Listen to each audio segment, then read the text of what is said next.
So, Hare Krishna. Over the last few years, I've been speaking on names from Visnu-sahasranama. Visnu-sahasranama means 1,000 names of Vishnu. I'm almost there. Name 994. Nandaki. What does that mean? Do you know? Nandaki. You've heard of Nandi. Wait, you don't say. You already know. So. Nandi, you all know, is the bull of Lord Shiva. Nandaka is the sword of Bhagavan. We hear about his chakra a lot, his Sudarshan chakra. The bow of Lord Rama, although Krishna also has a bow. The club, which Krishna also used, Balaram, is very famous for using a club. He has many weapons. And so Nandaka is his sword, and therefore he's known as Nandaki, the holder of the Nandaka sword, which is among his weapons. Bhishma Dev speaking Visnu-sahasranama to Yudhishthira after going through so many names, and in these names he has time to time given names which allude to the weapons of the Lord, but he finishes his Visnu-sahasranama with names which are connected with the weapons of the Lord. And this morning I spoke, the first one mentioned was Shankha-brit, the holder of the conch. That's counted as one of the weapons, which doesn't seem like a weapon, but it shattered. We find in the beginning of Bhagavad Gita, just by blowing the conch, it shattered the hearts of the Kauravas. But this, we can say, is the first conventional weapon in this series. So the first, and then we'll have Chakri, Gadadhara, Ratanga Parni. You know Vishnu Sahasranama, do you? You're nodding your head? You know, yeah. You learn that you read it every day, yeah. Might sound a little strange, especially to the Western mentality that God is all love and peace. He is, but he's everything. Sada Sat Chaham Arjuna. Krishna says, I'm everything good and everything bad. But actually nothing is bad with Krishna. Everything's good. But even if there's anything bad, everything comes from Krishna. And we have this idea of spirituality, this dreamy, wishy-washy idea of floating in some clouds with angels singing, or some kind of Buddhist New Age scene in which everything's all very peaceful. But that's one side of God. Another side is he has weapons. He's not only peaceful. He's the most peaceful and the most violent also. He's the most everything. He's the most lusty also. I heard that from Srila Prabhupada. If you want to criticize him for being lusty, you can't match his lust. He's the most lusty. But we have to understand that our lust, greed, anger, they are perverted reflections of Krishna's original pure lust, greed, and anger. Once I was on a train, this was a long time ago, going from Hyderabad to Bombay. You're nodding your head. Have you heard this one before? You heard it before? So there was a Christian preacher on the train, so we got in an argument. He provoked it. I can't remember.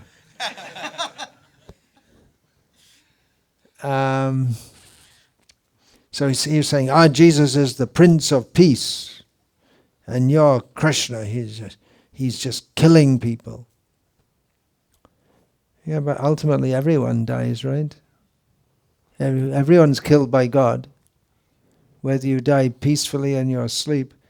And at least in our understanding, or the actual understanding of the Supreme Lord, that there's an opportunity for everyone to go to the spiritual world.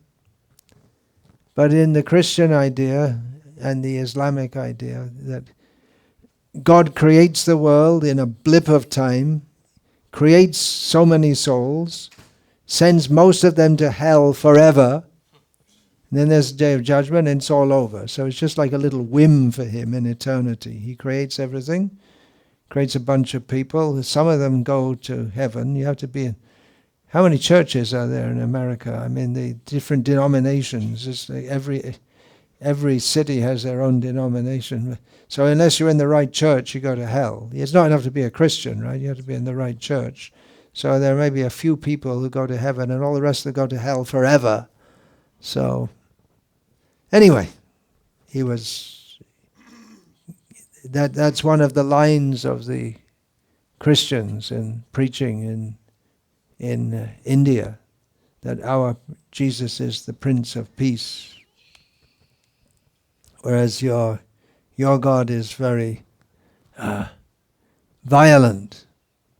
Yep, it's there also. We don't deny. All aspects of all emotions are there. He doesn't hate anyone. He kills. He gives liberation to those he kills. He enjoys pastimes. Another objection might be, what are we talking about? We're talking about the sword, the disc weapon, the club, bow and arrows. This sounds rather primitive. How about some drones or atomic weapons or biological weapons? That's very advanced, isn't it? They think it's advanced. Srila Prabhupada described that the topmost weapon is the Brahmastra. Is it? Is that right? Brahmastra? Sudarshan Chakra. We also hear of the Narayanastra. But that's only available to Narayana. Brahmastra, even warriors of this world can have it, but not everyone, because it takes tremendous ability to be able to use that weapon. You have to have mantra shakti. Has to be. So it's not just bows and arrows. They're powered by mantra, much more subtle. And the Brahmastra, Srila Prabhupada explained, they have the nuclear weapons which indiscriminately kills so many people, but Brahmastra is focused, and it's impossible to withstand that unless you have even the mantra for withdrawing that. So and that shouldn't be used, because it can be used even against one person, just like Ashvatthama destroyed the womb of Uttara with Parikshit in the womb, or that was protected by Vishnu as he tried to do that, but it can destroy the whole universe also, so there's no such weapons. So they're actually very sophisticated weapons. And in terms of fighting, though fighting in the present age, the wars are all dirty. They're all very dirty wars. The politics behind them are dirty, and the way they kill is killing citizens, and the soldiers all get PTSD. But there used to be a time when there was chivalry, and there was actually the people going and fighting. It was a kind of pleasure for them. Sukhina Kshatriya Partha Labante Yudham Idrisham. Krishna reminded Arjuna, something which he knew from his whole life, that Kshatriyas actually become happy to get the opportunity to fight. When Drupad Maharaj, he invited the Brahmanas, or the one Brahmana and his 4 brothers. One of the Brahmanas had won the hand of his daughter, Draupadi. So there was some doubt. Are these Brahmanas? They don't look like Brahmanas. And how could a Brahmana defeat all the Kshatriyas in the contest? So he thought maybe they look like Kshatriyas, so he tested them. At the entrance to the place where they had to enter, he put on one side all the materials for performing yagyas, and on the other side on a table all different weapons. And when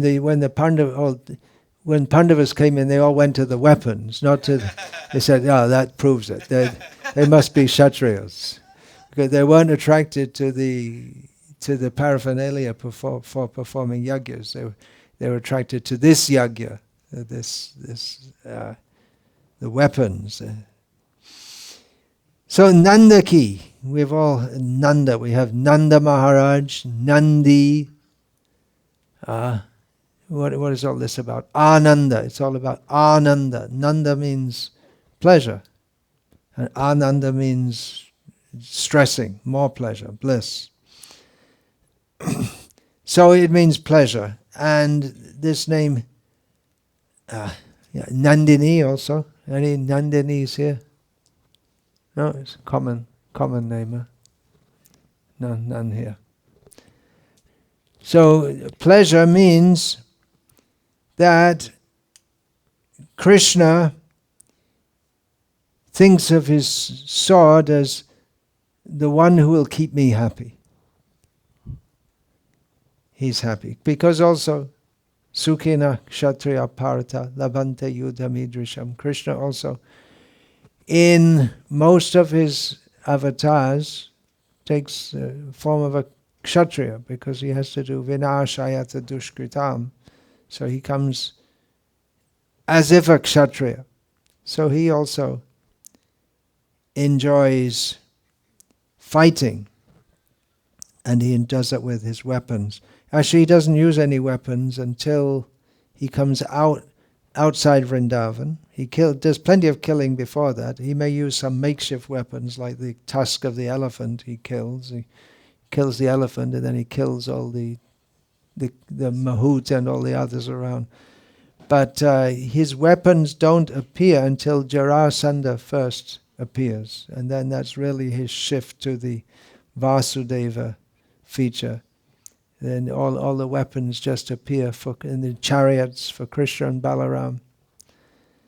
So his sword especially, and he prays to the sword that you bring joy to me. Because in Vedic culture, the Kshatriya, he will worship his weapons.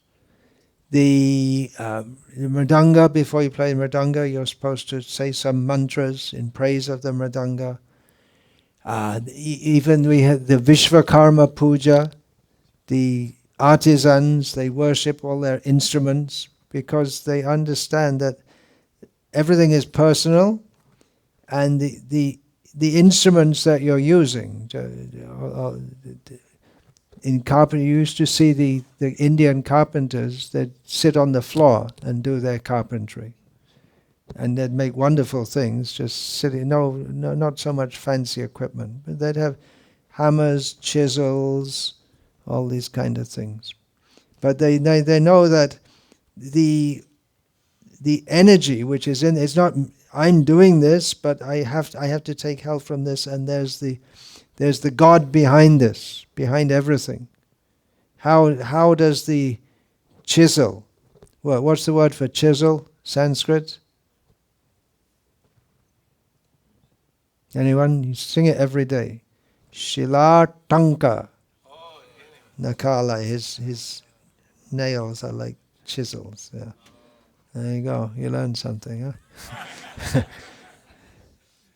So that has a potency, right? It has a potency for performing a certain task. So that potency, it's not just something that we as humans, first of all there was some cell, and then it formed into a blob, and then it became a monkey, and then it became Charles Darwin, and we invented all these things, but Sahayagya Praja Shrishtva, at the beginning of the creation, yagyas were given and everything else was given, because everything in Vedic culture culminates in yagya.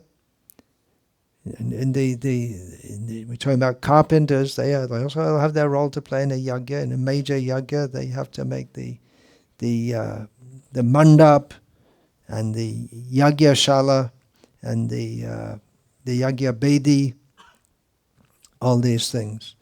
So you understand that that's all given by Krishna, Brahma at the beginning, and everything we do is in consultation and cooperation with the Supreme Lord and the demigods who are his assistants. So Krishna playing his role as a Kshatriya, he also prays to his weapons before he starts to use them.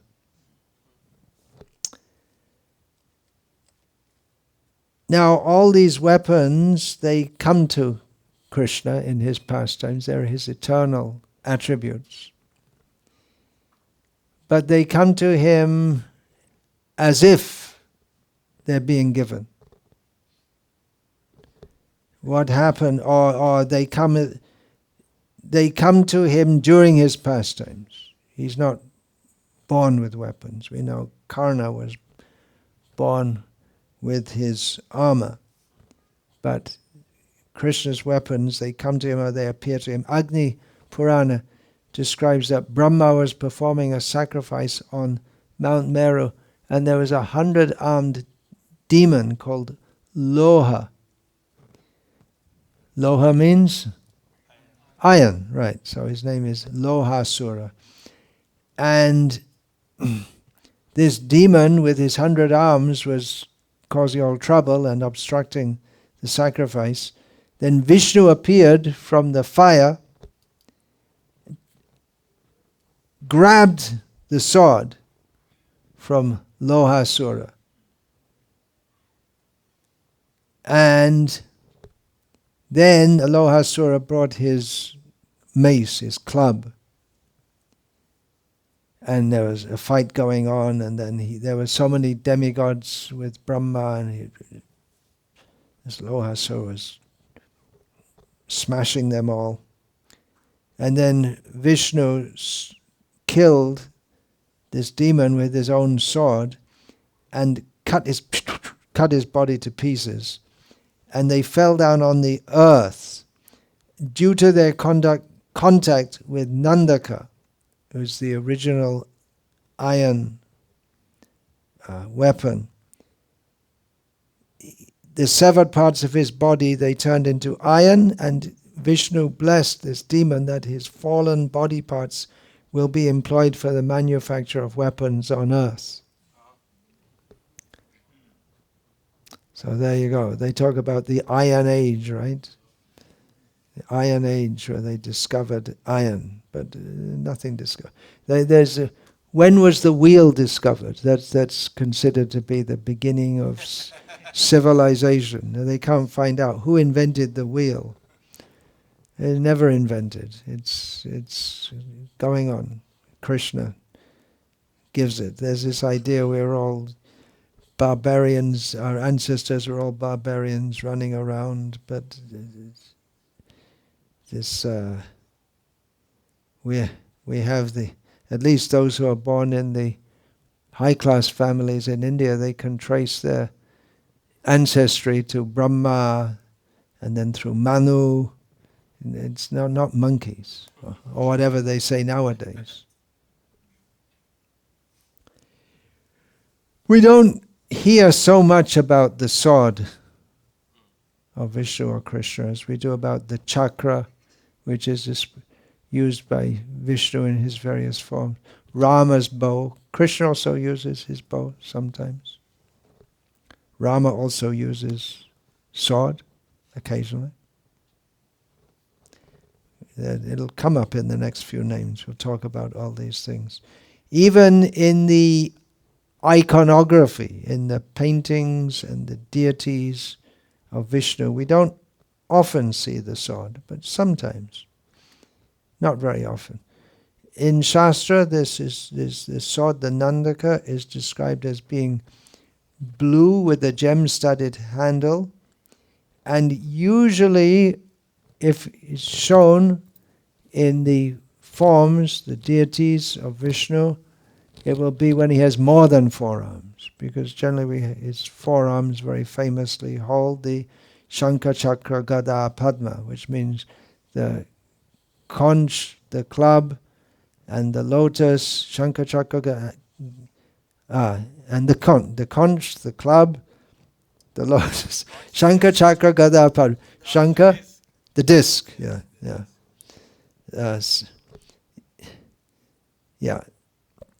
So Nandak, this particular sword is mentioned in the Ramayana also. And we have it in Bhagavatam also, in the Narayana Kavacha description, the prayer to various forms of the Lord. Janardana is described as being Asi Dharaha. Asi is one of the names for a sword, common name for sword. Khadga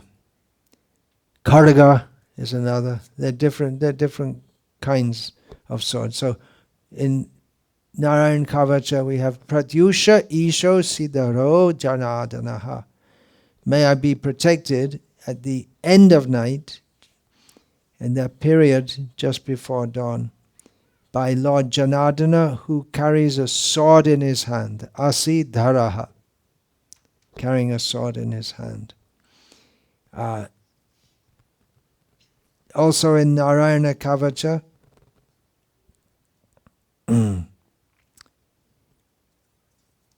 Tvam Tigma Dhara. Tigma Dhara means, Tigma means like Tivra, very, and Dhara means the sharpness, so very, very sharp. Tvam Tigma Dharasi Varari Sainyam Isha Prayukto Mama Chindi. So praying to the king of sharp, you are the king of the sharp-edged swords. And you, this is Nandaka, are engaged by the Supreme Personality of Godhead. Please cut the soldiers of my enemies to pieces. Cut them to pieces. In Sri Vaishnavism, all the weapons of the Lord, they're known to appear as various arlavas. So the sword is... You have Kulasheka as the sword? Is it? Okay. I have something different written there. And also, coming much later, around the time of Chaitanya Mahaprabhu, Annamacharya, they say also. Who's coming from a Telugu background? So you all know Annamacharya, very famous in the Telugu-speaking people. His contributions to the devotional culture are immeasurable. There's also one description that he has one jewel called Nandaka that comes in a Madhva Sampradaya publication, so we'll accept it as authoritative, although I don't see it anywhere else. But with Madhvas you find many things in their literature which you don't find anywhere else, but still we accept it as authoritative. Shankaracharya, in his commentary on Visnu-sahasranama, which is the first known commentary or first extant commentary in this Kali Yuga, says that this Nandaka, this sword, represents knowledge, or is symbolic of knowledge.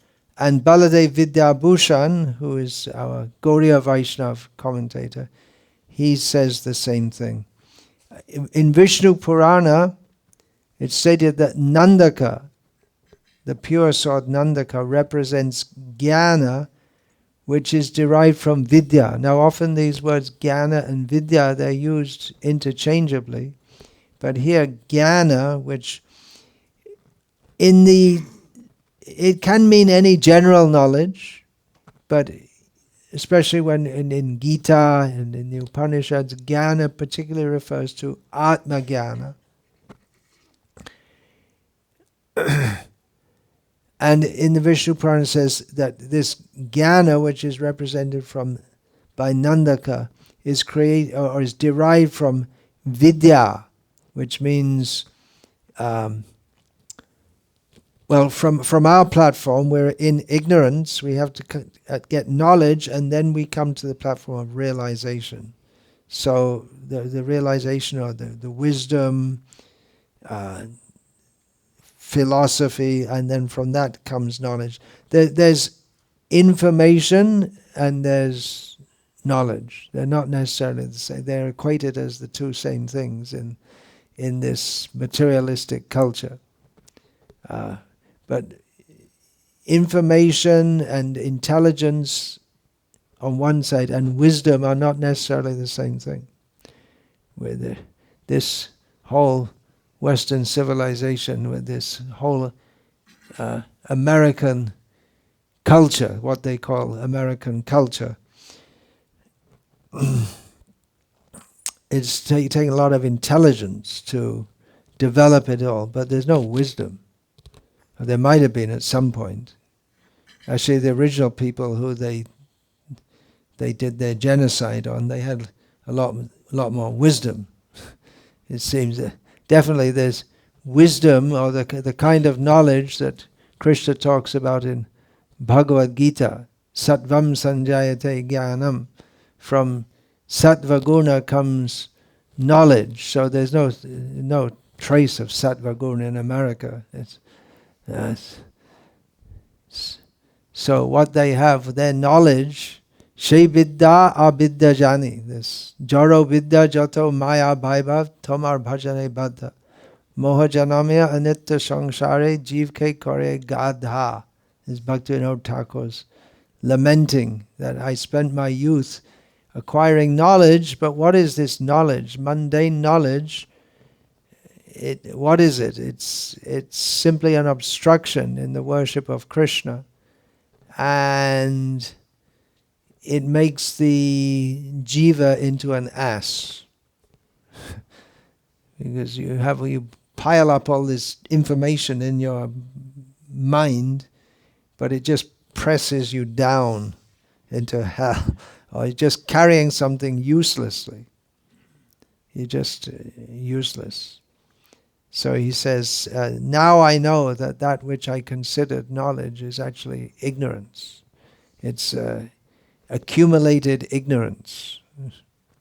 Or learning so many things which are useless. I just recently spoke about this whole topic of on the name Devaki, which comes up in Devaki Nandan just came up in Visnu-sahasranama, but in the Bhagavatam was discussing this, where Devaki is described as giving birth to Krishna,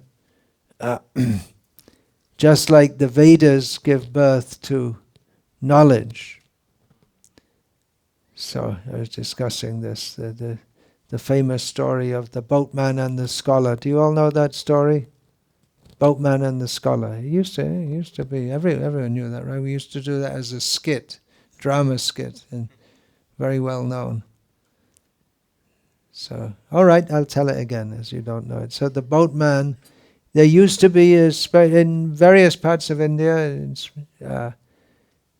Bengal, there are so many rivers, and so many great rivers are there. Great in the sense they're long and they're very wide also. Ganga is famous, most famous river of India. Gange cha, Yamune chaiva, Godavari, Saraswati. These famous rivers are there.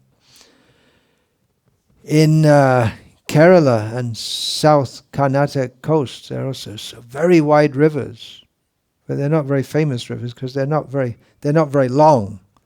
But they just come down and there's so much rain and they become very wide very quickly.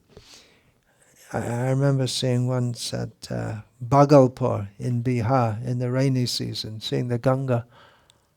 I was astonished. It was so wide. It must have been several kilometers. Could hardly see to the other side. So wide. Have you seen in the rainy season? Which part are you from? The place where Ganga and Kosi meets. The place is flooded every year. Yeah, it becomes so wide. Yeah. It's flooding all the time. Yeah. I was in there in the rains, and the town wasn't flooded actually, but at that point. It became flooded shortly afterwards. Regular every year. Yeah.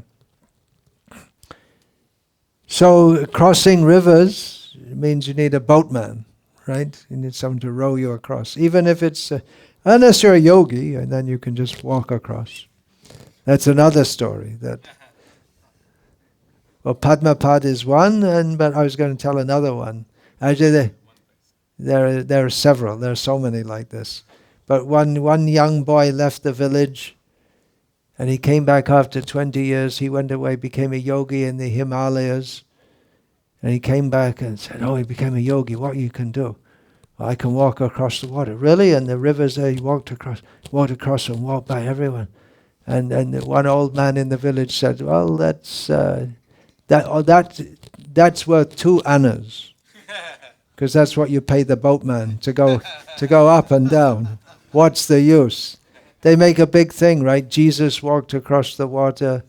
But so many yogis do that. You were saying about Padmapad, that Shankara was on one side of the river and his disciple was on the other. He said, come right away.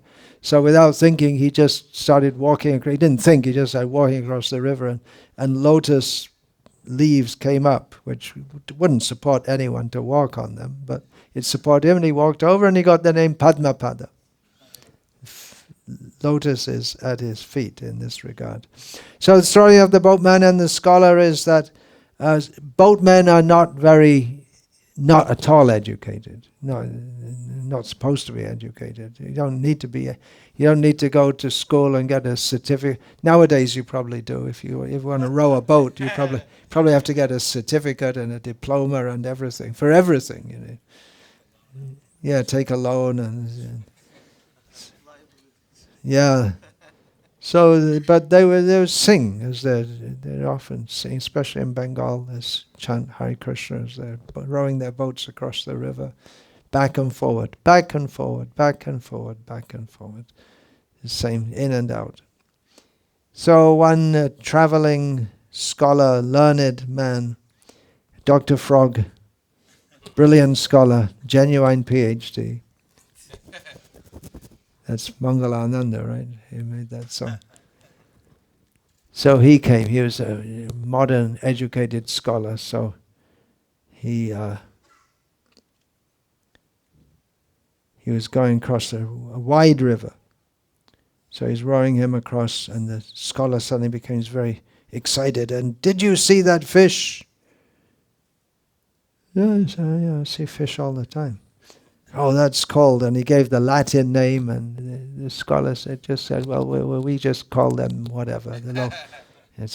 Oh, you've never studied piscology, and 25% of your life is wasted.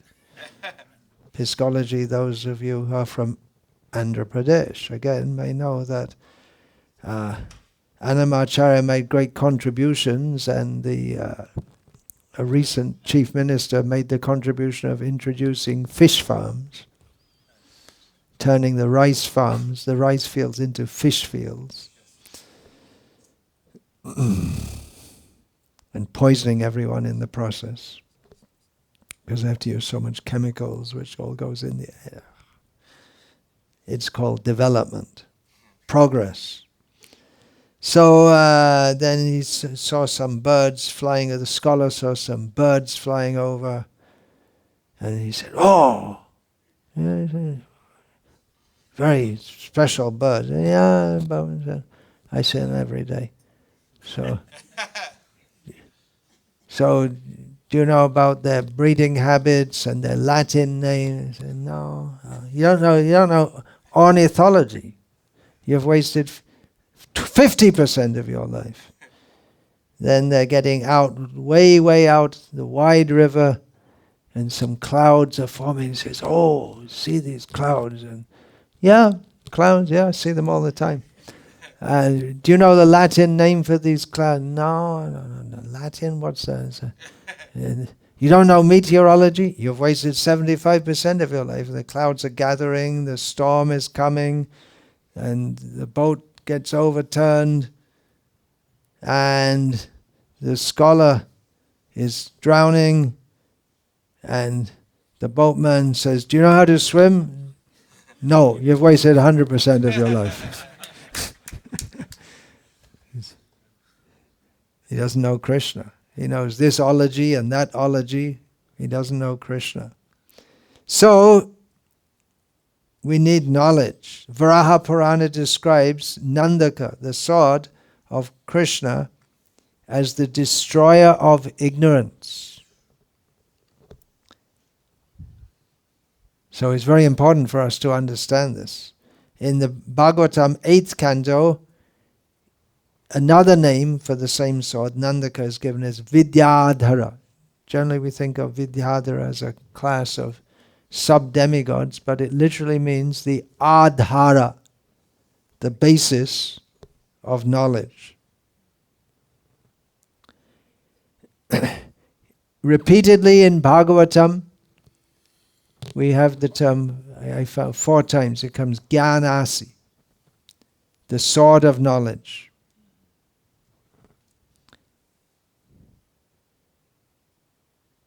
Well-known verse, well, not so well-known, but this series of verses is well-known, from the 2nd chapter of Bhagavatam, 1st canto. Yad anudhyasina yukta, anudhyasina, asi, see, the sword. Anudhyasina yukta, karma granti nibandhanam. Granti means a knot. Karma granti nirbandhanam. We're tied up in the knots of karmic reactions. And karmashaya, the desires for acting in this world. Chindanti kovidas tasya ko na kuryat kataratim. With the sword of constant remembrance of him, intelligent men cut through the binding knots of reactionary work, karma. Therefore, who will not pay attention to his message?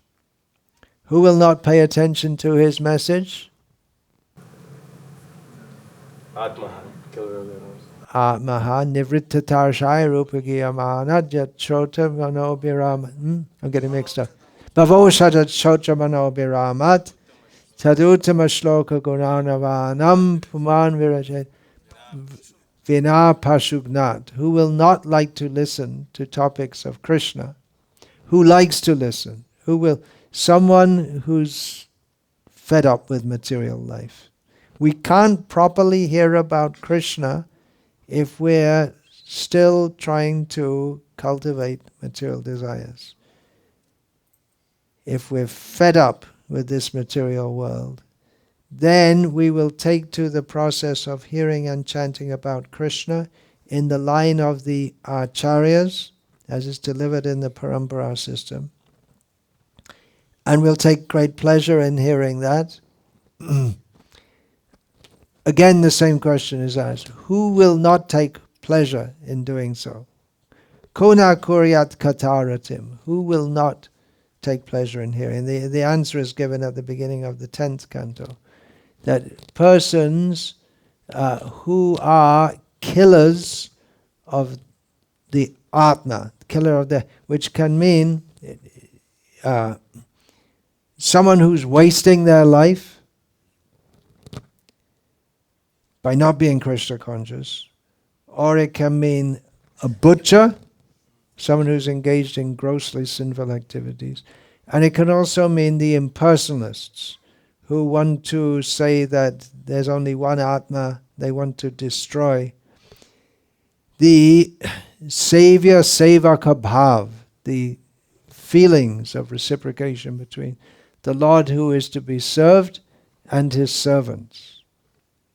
So we have to hear Bhagavatam from the devotees, Chindanti, this karma granti nibandhanam, we're tied up with the knots of desire for enjoying this material world, that has to be cut. may not be very pleasant. Someone who's suffering from a disease or some ailment, they may go through an operation. Nowadays we have this anesthesia. But previously, can you imagine dental work? I've had it, actually. One devotee decided, devotee doctor, he decided to, I don't know if he under anesthesia, I don't think he anesthetized myself at all, but he just started doing it without. And it's painful, very painful. But you have to do it, otherwise you get more pain, right? Sometimes you have to go through pain to stop pain. So there are many painful passages in Bhagavatam. But if we're intelligent, we should be happy to hear. Painful passages just like Yanmaitunadi grihamedi sukham hi tucham. Persons who are enamored by family life, they enjoy in family life the pleasure beginning with sex, which is insignificant. And Maitunadi grihamedi sukhami chucham. What is the next line? Kandoryanena ivadukha dukham. It's like the rubbing of an itch. Itching, scratch it and it gets worse. What's the next line after that? Kandoryanena karaya ivadukha dukham. Tripyantine hakripana bahudukha bhaja kandutivan manasijam vishaheta dhira. And that's it. Thank you. I think I'm becoming lazy because you're all here. And then I don't bother to think. I'll ask you.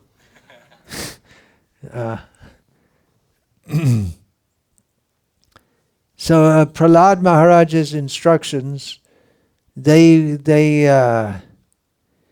very painful for Hiranyakashipu.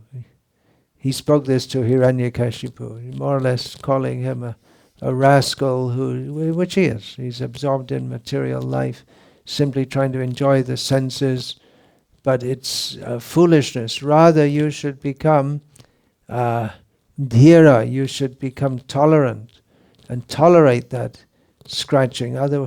Otherwise, it just gets worse. So that's one example. And there are so many verses in Bhagavatam which are maybe not so popular.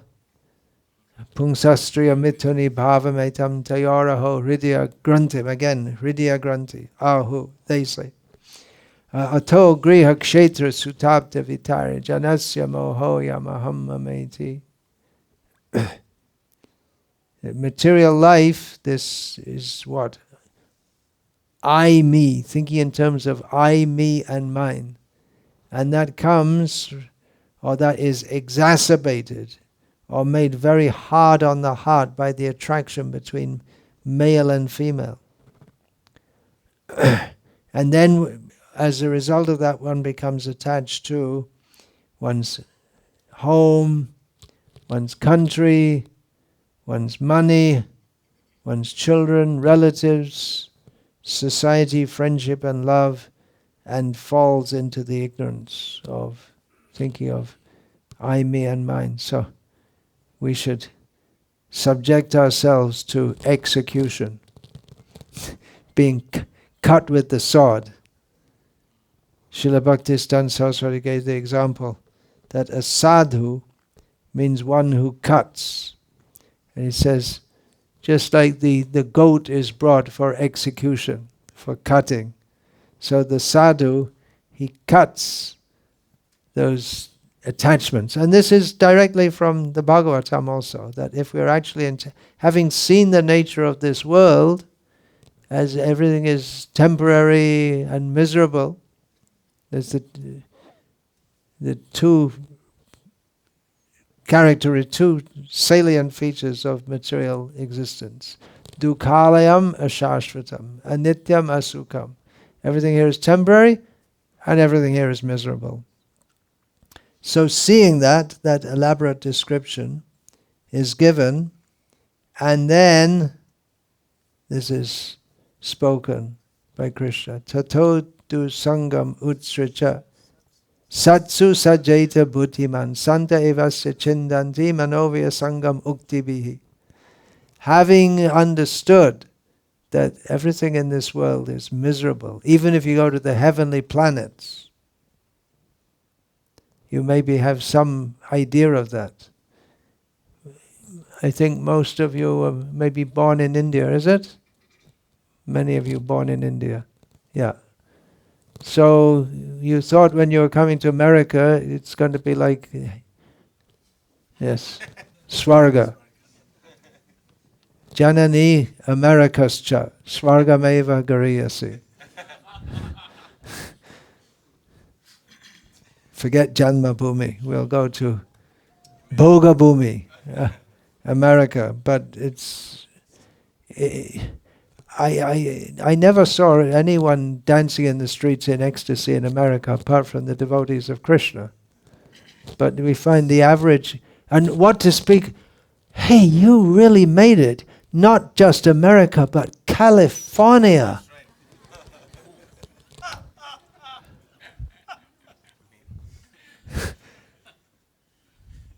There's some uneasy laughter going on there. So, Krishna says, having understood this, one should give up bad association and associate with sadhus. And what will the sadhu? What will sadhus do? They'll smile at you. They'll tell you you're very nice. They'll bless your children. But this verse of Bhagavatam, spoken by Krishna, says that the sadhus will certainly cut material attachments, misconceptions, by their unpleasant words. If you're intelligent, you have a toothache, you go to the dentist expecting pain. If you're unintelligent, you think, well, yeah, it hurts, but I'm not going to the dentist, it'll hurt more, right? But if you're intelligent, you go, accept the pain.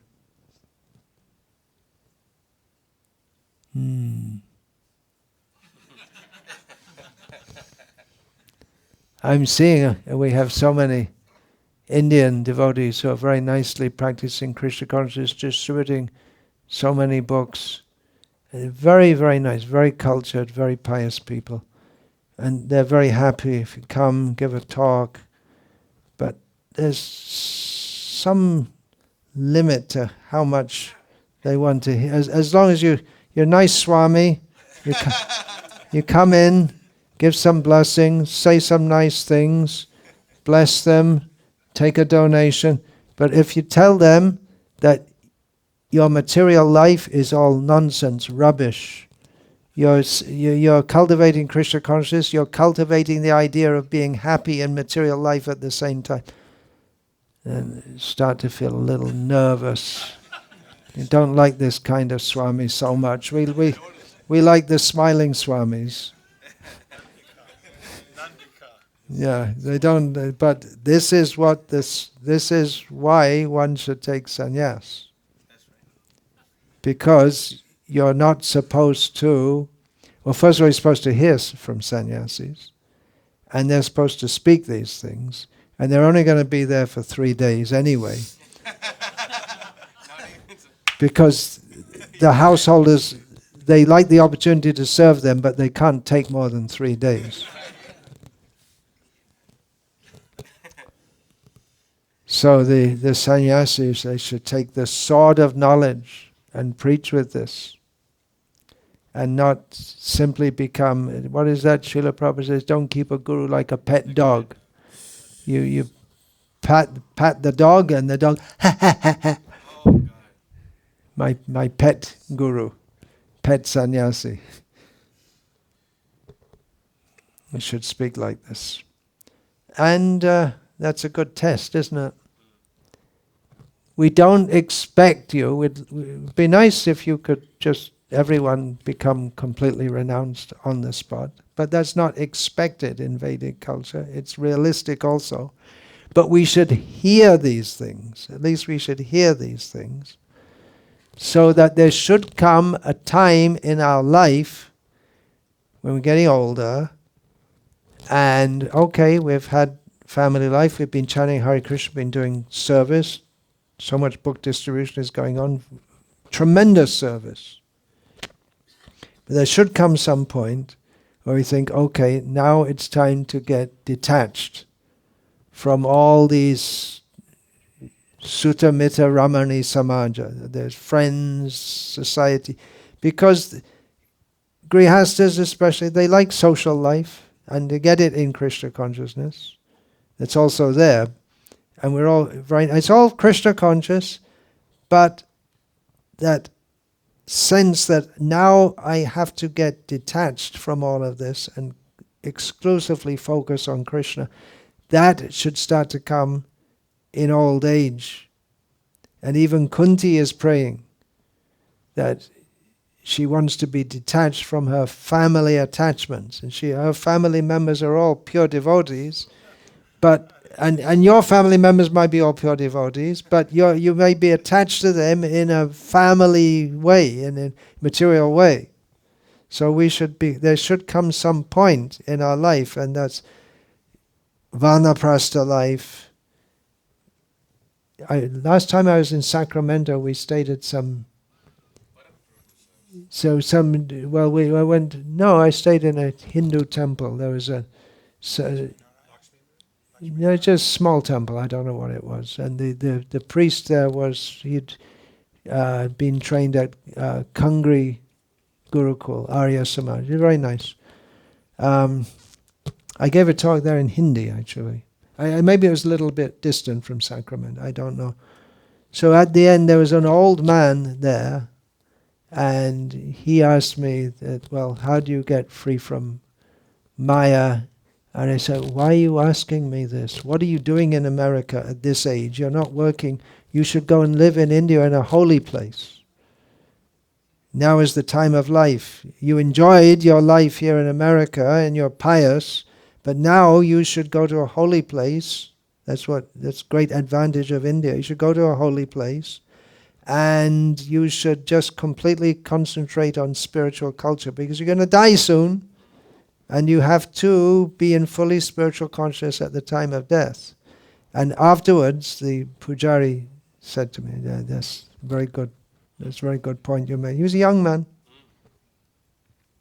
So I'm saying it to all of you, you older people. What are you doing here? You should go to Vrindavan, Mayapur, finish your life there.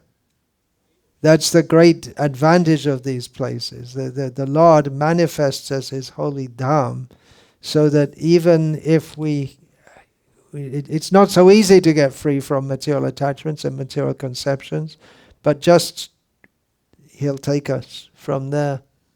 And go there, and now in Vrindavan you can get fully AC apartments, big screen, swimming pool. Forget that. You don't have to go for complete austerity, but now is the time to get very serious about spiritual practice. Don't hang around here. You were in Vrindavan, you were just saying in 1977, right? Yes. Srila Prabhupada, you were saying how he wanted to go to America to be with his disciples, to be preaching. But, yeah, but before that, he actually came to Vrindavan to pass away. Not that wherever Srila Prabhupada is, that is Vrindavan. He didn't leave Vrindavan to go to the West. He brought Vrindavan to the West. But he set that example, what we need to do. We need to go there and just fully concentrate on Krishna consciousness. So we're talking about Nandaki, and the point of knowledge and cutting through. This knowledge is meant for cutting our material attachments. So just a little sample of that. but we should all consider very seriously. Don't remain attached all your life. We should hear these things throughout life. So otherwise, we hear in the Bhagavatam, that's like the kings, just Parikshit Maharaj just dropped everything on the spot. Bharat Maharaj. How could they do that? Because they're always hearing that ultimately I have to do this. Being a king, having so much opulence, what is that? Ajka Raja Kalka Kuta. They're not Hindi speakers, they don't know. Today, the king of today is the dog of tomorrow. So the real thing, what does it matter if you're being a big king, being big rich, this and that, but it doesn't make any difference at the time of death. You can't bribe your way back to Krishna. You can't bribe Chitragupta to falsify the books of Yamaraj. You won't go to Chitragupta, to Yamaraj. You're all chanting Hare Krishna. But we shouldn't take it as guaranteed that we're going to go back to Godhead. We have to be completely attached to Krishna, detached from Maya. Just Tivrena Bhakti Yogena Yajeta Purusham Param. We have to be intensely in Krishna consciousness. Otherwise, we can go on life after life like this. Chanting Hare Krishna and going on happily with our material life at the same time. And then, okay, maybe I'll do it next time. And next time we think, maybe I'll do it next time. And next time we think, maybe I'll do it next time. It just goes on and on. We should understand that there is no happiness in this material world. And the only real happiness is at the lotus feet of Krishna. And Krishna's not happy if we remain away from him. So we should do whatever is required to go to the lotus feet of Krishna. Hare Krishna. Hare Krishna. I'll finish this talk here. Hare Krishna. Any question? Srila Prabhupada gave some of his strongest talks in India, right? Very strong talks. I think I do also often, more among Indians. I think it's because you see people, they're so pious, they're so close to Krishna, but they're just holding back something. Just holding back something and not quite making it. Hare Krishna Guru Maharaj. Dandavad Pranam Jai Sri Prabhupada. I have a question, Prabhuji.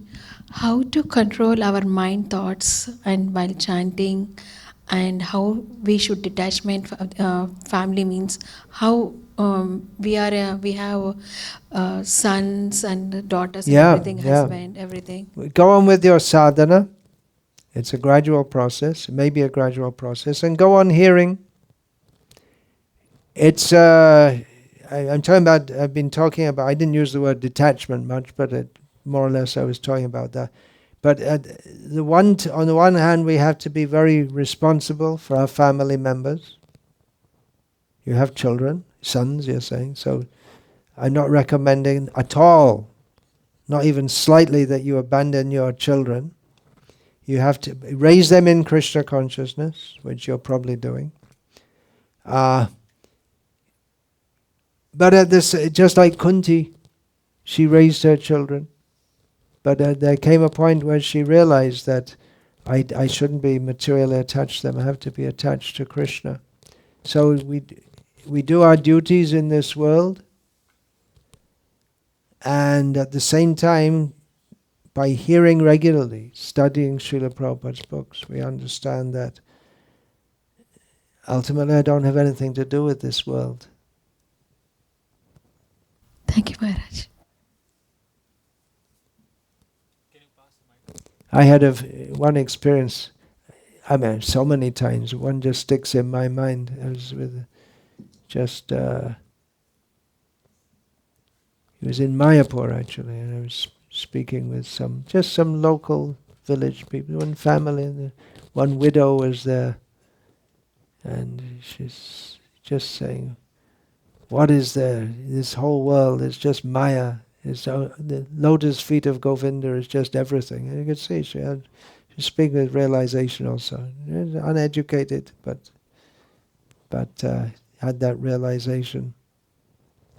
Traditionally, as you know, or maybe you don't know, that older people in India, they would lead, either they stay at home as vanaprasthas or they go to a holy place. Especially, they live a very austere life. Widows, very austere, must sleep on the floor, cut their hair, and cut them in, and then they'd only wear some very ragged clothes, only eat once a day, very poor, not nice food. I don't know if anyone's doing that nowadays, but the idea was they're probably living like sannyasis in many ways, but they'd cultivate, they'd do a lot of chanting, pujas, all these things. We're getting ready for the next life. Their time has been there for enjoyment. You enjoyed? Okay.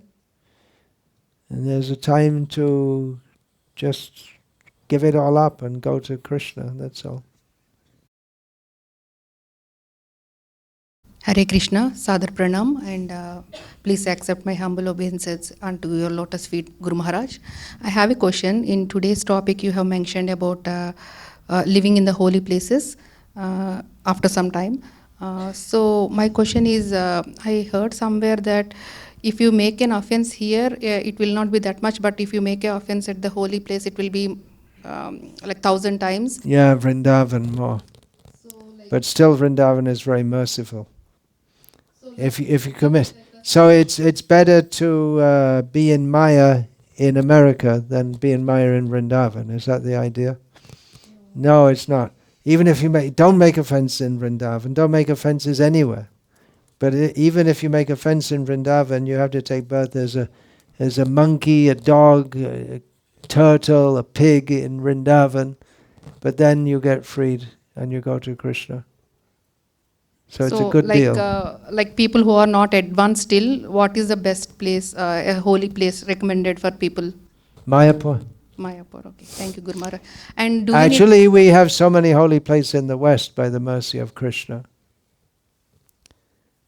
Wherever the temples of Radha, Krishna, Gauranitai, they're also holy places.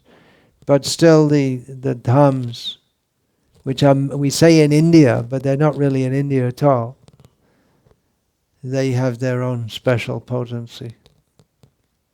And one more question, Guru Maharaj. Do we need to take permission from each and every member of our family before we go to holy places? As long as they think there's something to be had from you, you won't get it.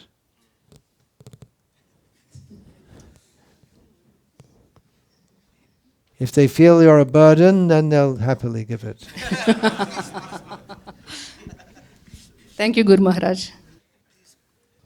So, Hare Krishna, let's finish.